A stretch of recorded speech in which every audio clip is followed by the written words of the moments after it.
발락이 말하되 나와 함께 그들을 달리 볼 곳으로 가자. 거기서는 그들을 다 보지 못하고 그들의 끝만 보리니 거기서 나를 위하여 그들을 저주하라.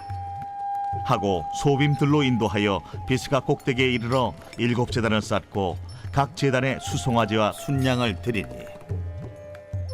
발람이 발락에게 이르되 내가 저기서 여호와를 만나 뵐 동안에 여기 당신의 번제물 곁에 서소서. 하니라. 여호와께서 발람에게 임하사 그의 입에 말씀을 주시며 이르시되 발락에게로 돌아가서 이렇게 말할지니라. 발람이 가서 본즉 발락이 번제물 곁에 섰고 모압 고관들이 함께 있더라. 발락이 발람에게 이르되 여호와께서 무슨 말씀을 하시더냐? 발람이 예언하여 이르기를 발락이여 일어나 들을지어다. 십볼의 아들이여 내게 자세히 들으라. 하나님은 사람이 아니시니 거짓말을 하지 않으시고 인생이 아니시니 후회가 없으시도다. 어찌 그 말씀하신 바를 행하지 않으시며 하신 말씀을 실행하지 않으시랴. 내가 축복할 것을 받았으니 그가 주신 복을 내가 돌이키지 않으리라. 야곱의 허물을 보지 아니하시며 이스라엘의 반역을 보지 아니하시는도다. 여호와 그들의 하나님이 그들과 함께 계시니 왕을 부르는 소리가 그 중에 있도다. 하나님이 그들을 애굽에서 인도하여 내셨으니 그의 힘이 들소와 같도다. 야곱을 해할 점술이 없고 이스라엘을 해할 복술이 없도다. 이때에 야곱과 이스라엘에 대하여 논할진대 하나님께서 행하신 일이 어찌 그리 크냐 하리로다. 이 백성이 암사자같이 일어나고 수사자같이 일어나서 움킨 것을 먹으며 죽인 피를 마시기 전에는 눕지 아니하리로다. 하매 발락이 발람에게 이르되 그들을 저주하지도 말고 축복하지도 말라. 발람이 발락에게 대답하여 이르되 내가 당신에게 말하여 이르기를 여호와께서 말씀하신 것은 내가 그대로 하지 않을 수 없다고 하지 아니하도이까? 안녕하세요. 행복한 아침 묵상에 오신 성도님들을 환영하고 축복합니다. 사랑하는 성도 여러분, 요새 날씨가 많이 따뜻해졌죠. 이제 여름이 다가옵니다. 그래서 이제 운동을 해보려고 계획을 하지만 막상 일이 끝나면 귀찮아서 계획을 바꾸어 집에서 쉬곤 했습니다. 이렇게 사람의 계획은 언제든지 쉽게 바뀔 수 있는데요. 하지만 하나님의 뜻은 다릅니다. 하나님의 뜻은 사람의 계획이나 상황에 의해 변하지 않습니다. 아무리 사람이 막으려 해도 하나님께서 정하신 하나님의 뜻은 반드시 이루어집니다. 오늘 본문에서 모압 왕 발락은 이스라엘을 저주하기 위해 발람을 불렀습니다. 왜일까요? 이스라엘이 너무 강성해져서 두려웠기 때문입니다. 그래서 발람을 통해 그들을 저주하려 했죠. 본문 13절 말씀입니다. 발락이 말하되 나와 함께 그들을 달리 볼 곳으로 가자. 거기서는 그들을 다 보지 못하고 그들의 끝만 보리니 거기서 나를 위하여 그들을 저주하라 하고.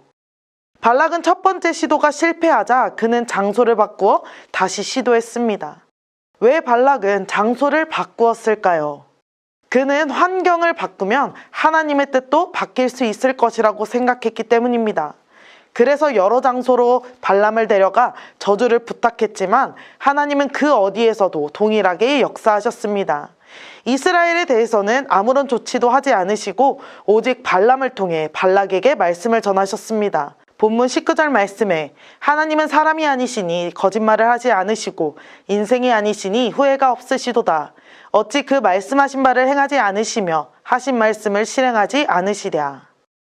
발락은 세상의 방법으로 하나님의 뜻을 좌우하려 했지만 하나님은 장소나 상황에 따라 변하지 않으셨습니다.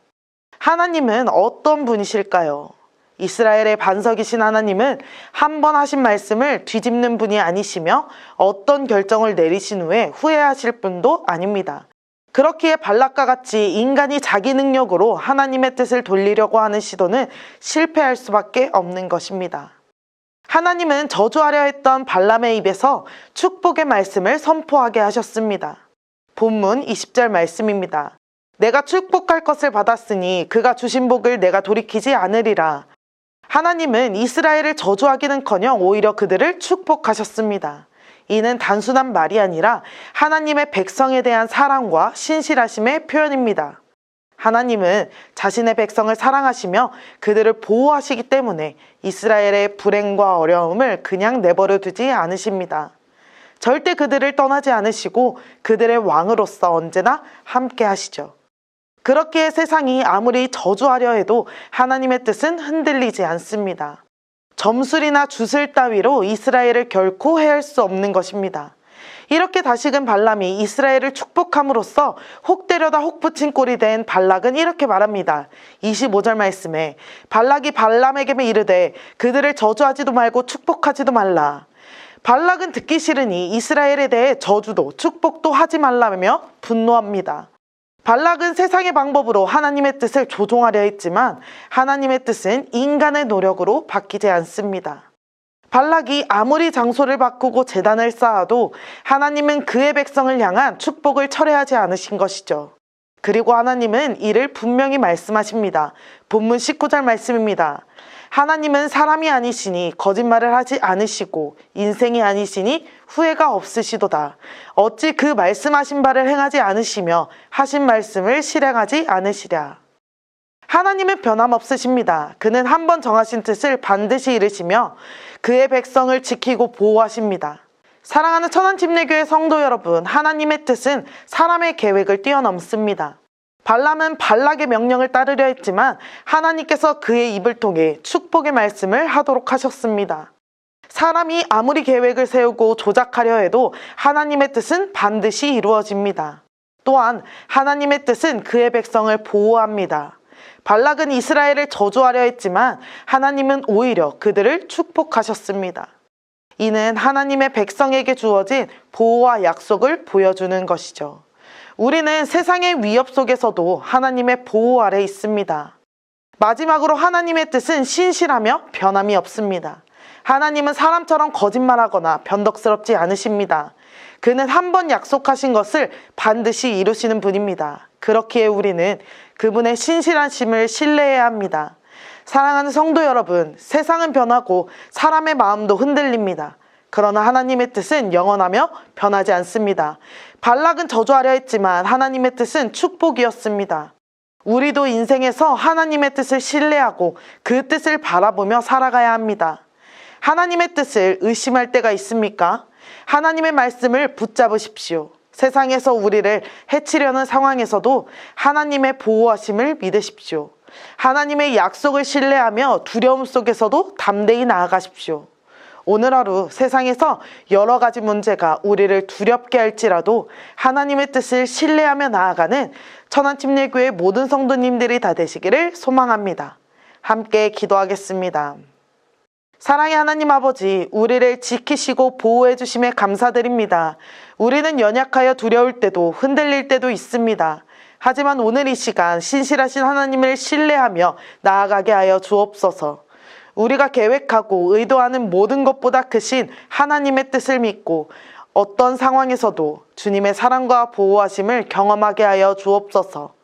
세상이 변해도 하나님의 말씀은 영원함을 기억하게 하시고 주님을 신뢰하는 믿음으로 살아가게 하여 주옵소서. 감사드리며 예수님의 이름으로 기도드립니다. 아멘. 오 신실하신 주 내 아버지여,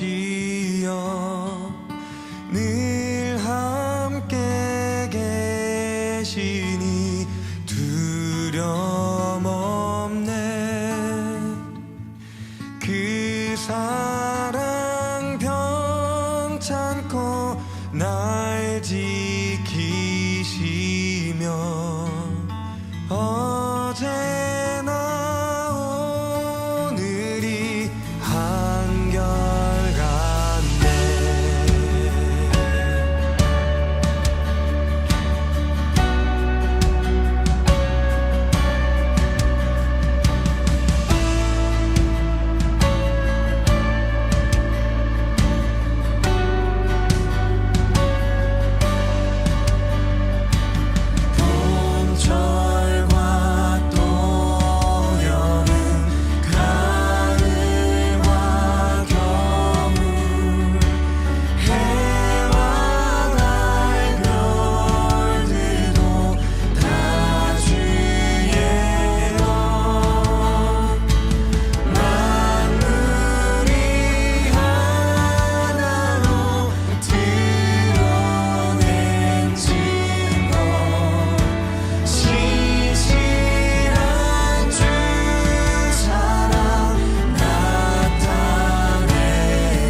주셔서 인도